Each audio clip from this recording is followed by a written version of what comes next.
Following a 6-year whirlwind romance between Vicky and Jimmy, Jerry Rawlings was born on the 22nd of June 1947 in Adabraka. As a child, he attended Mrs. Sam's school, where he developed a love for the arts, playing in Julius Caesar and other Shakespearean roles. He progressed to Achimota School, where he set eyes upon and became smitten with a certain Agyeman sister.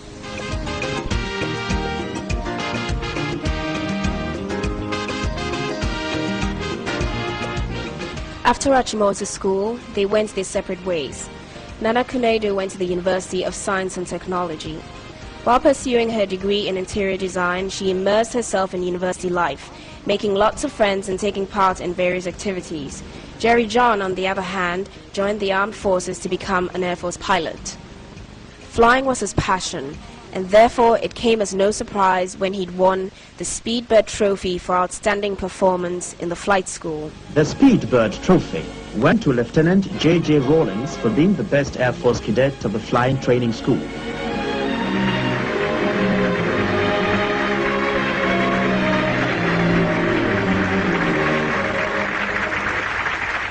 Having achieved his dream to become a pilot, he embarked on his mission to track Nana down to rekindle the flame with his childhood sweetheart. After a very long courtship, lasting almost a decade, they got married on 29th January 1977.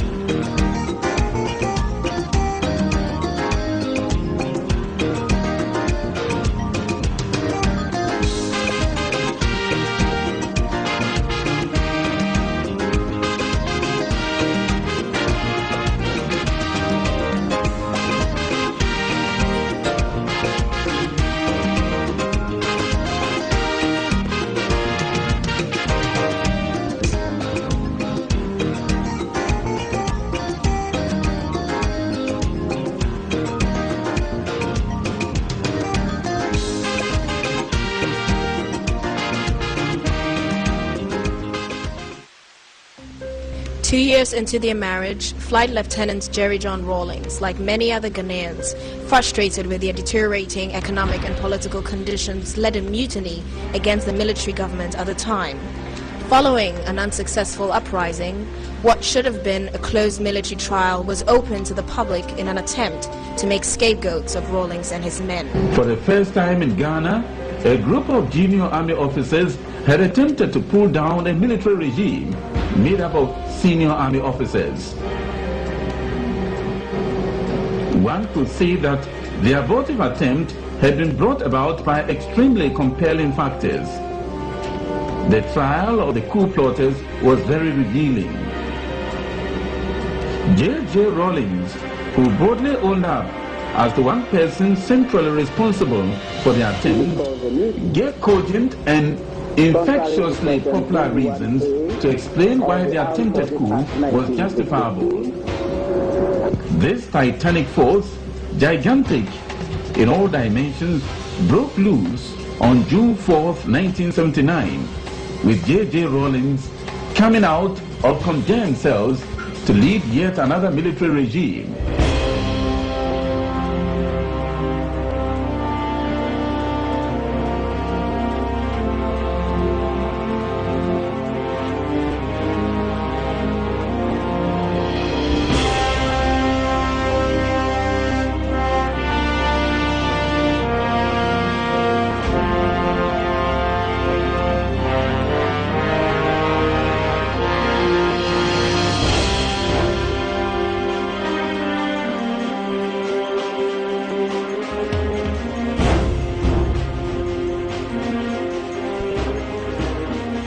During the AFRC's short stay in office, they underwent a house cleaning exercise of weeding out corruption in the system.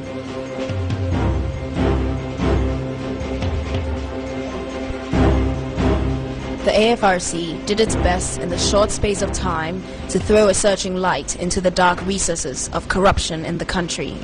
After 3 months, they handed over to a civilian government under Hila Liman.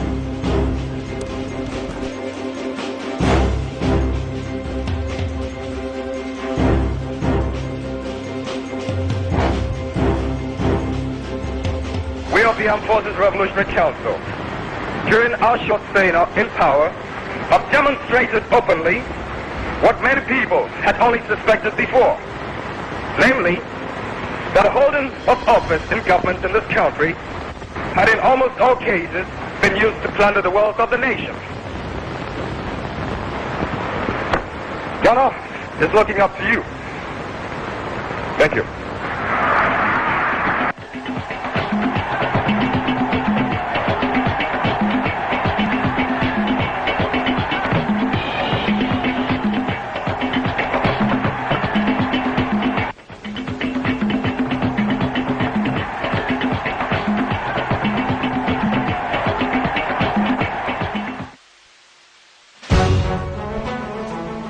The political and economic situation of Ghana did not improve, and by 31st December 1981, the Third Republic had been suspended to be replaced by the Provisional National Defense Council, led by Flight Lieutenant J.J Rawlings.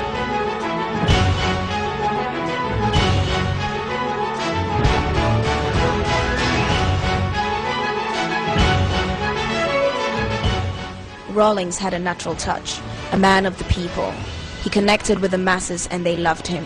His style of leadership gave power to the people, that they have a right to hold government accountable. In his usual hands-on approach, JJ and the PNDC mobilized the students and professionals to join hands with the masses in rebuilding Ghana.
As the people of Ghana struggled to stop the downward spiral, they joined hands with their brothers and sisters in countries like Nicaragua, Cuba, Suriname,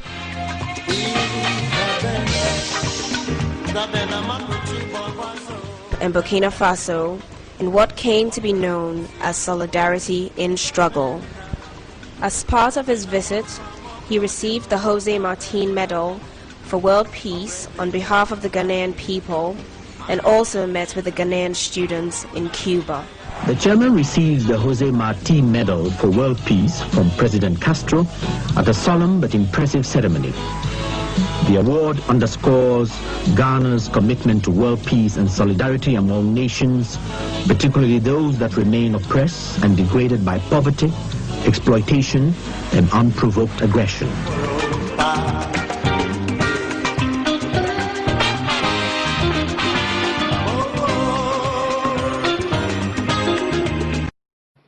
3 people in a room. By the following morning, 1 was dead. And the other 2 who were alive were arrested and taken to court. And as they were asking them, or as the proceedings were going on, the case was beginning to find one of them guilty. And they were going to make a pronouncement on him. You know what he asked? The one who's alive, he and I, we come from the same village. We've sworn on the Bible, sworn on the Quran, sworn on the sword, and yet I'm the one being found guilty.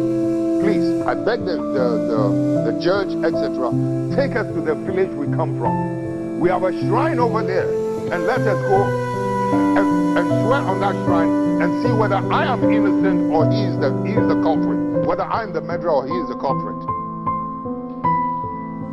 That's all the question I asked these Catholic priests. They could not answer me because they know you're not going to swallow any poison, but they know that we don't fear that Bible, we don't fear that Quran, but when it comes to our shrine, that one we dare not joke with it, we'll go and tell the truth. The white man who brought the Bible into my country, your continent, the Muslim who brought whatever it is, he is the same person who has gone and invented the lie detector test, the chemical interrogation test.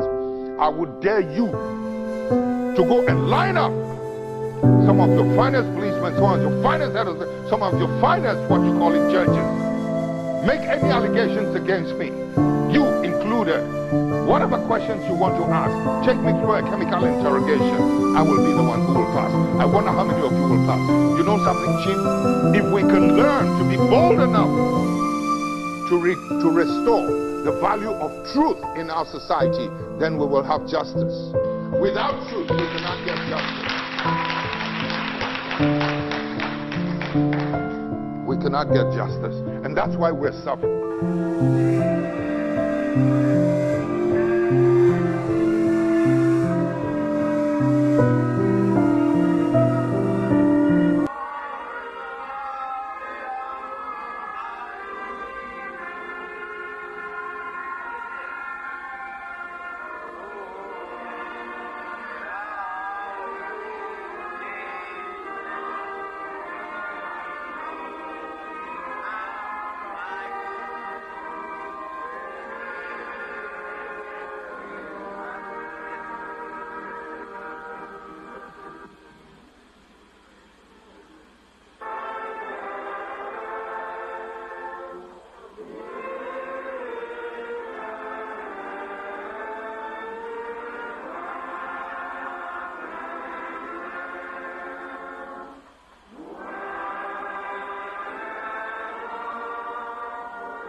Of us, Adi Yakuma Atupo, Ma Omai, Obinum Aya Ajuma, gold nebano. I didn't try to say that yet. Some of us, young smuggle, young Yuya gold no, at to do my Mumu says, I know. Sasikana ever cause Shanu Sano, ever create inflation ama Yanina. And I'm Wamu.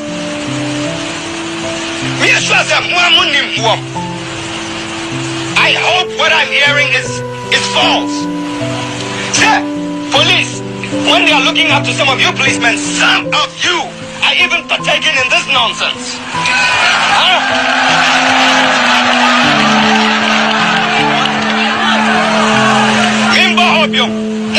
I stand up.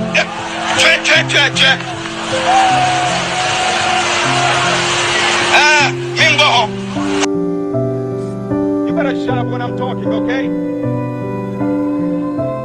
Hello, listen. Ghanaian leader, Flight Lieutenant Jerry Rawlings. All planters, do you have corn? I'm talking about planters, not diggers. Let me see you by the hand. Up. Good. Now, those of you who have the corn sacks, corn supply, but you've got corn in your left hand. Jesus Christ. Okay. Now, those of you with the sacks, better watch out and feed us, okay? Now, where is he? You take over.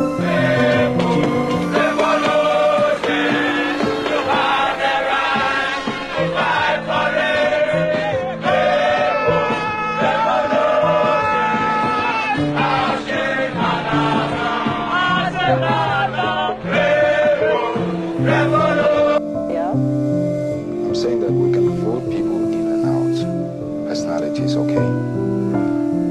But my dear, what we need to do in this country is to establish a situation where even if it was the devil who should come and sit on top of us in Ghana, by virtue of certain procedures, certain practices, the devil cannot get away with doing whatever he wants. He would necessarily have to do what the people expect of him.